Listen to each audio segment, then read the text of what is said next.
বন্ধুরা, আজকে আমি নিয়ে চলে এসেছি কাঁঠালের বীজ। এই দেখেন কাঁঠালের বীজ, কয়েকটা কাঁঠাল খেয়ে বীজগুলো রেখে দিয়েছিলাম। আজকে এই ভর্তা বানাবো। তাহলে আজকে আমি বানাচ্ছি কাঁঠালের বীজের ভর্তা।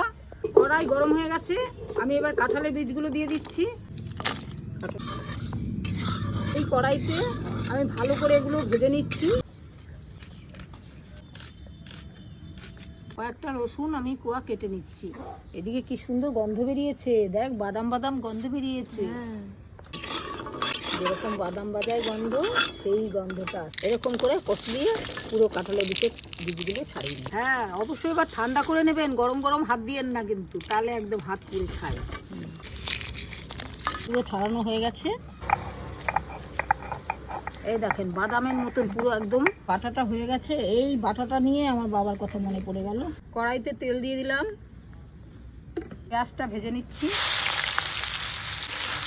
পুরো তেলে ভেজে নিচ্ছি, থাকবে না পেঁয়াজ রসুন লঙ্কা মুড়ি।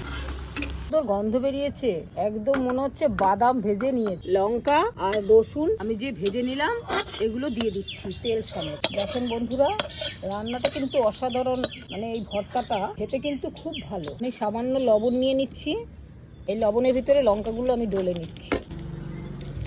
আমার হাজবেন্ড তো এটা ভালো খায়, এই রান্নাটা করলে।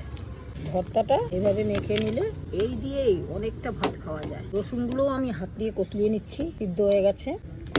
এই দেখেন আমি চটকিয়ে মেখেছি সুন্দর করে। কার কার এরকম ভর্তা খেতে ভালো লাগে কমেন্ট করে জানাবেন বন্ধুরা। দাঁড়ান দাঁড়ান, কি হলো? সাবস্ক্রাইব না করে চলে যাচ্ছেন কেন? সাবস্ক্রাইবটা একটু করে দিন, তাহলে পরের ভিডিওটা দেখবেন কি করে। দেখেন বন্ধুরা কি সুন্দর ভর্তাটা হয়েছে। ঝাল নুন ঠিক আছে নাকি দেখ তো, একটু খেয়ে দাও। দারুণ হয়েছে মা।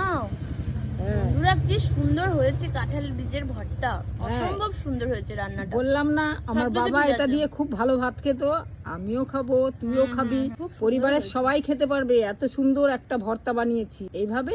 শুকনো লঙ্কার যে গন্ধটা, তারপরে কাঁঠাল বীজের যে একটা টেস্ট, সবকিছু একসাথে মিলিয়ে এত সুন্দর লাগছে খেতে। অসাধারণ রান্না। গরম ভাতে একটুকুনি দিলেই পুরো থালাটা শেষ করে ফেলবেন আপনারা। এই দেখুন কাঁঠাল বীজের ভর্তা, কত সুন্দর টেস্টি। লাইক কমেন্ট করতে ভুলবেন না কিন্তু।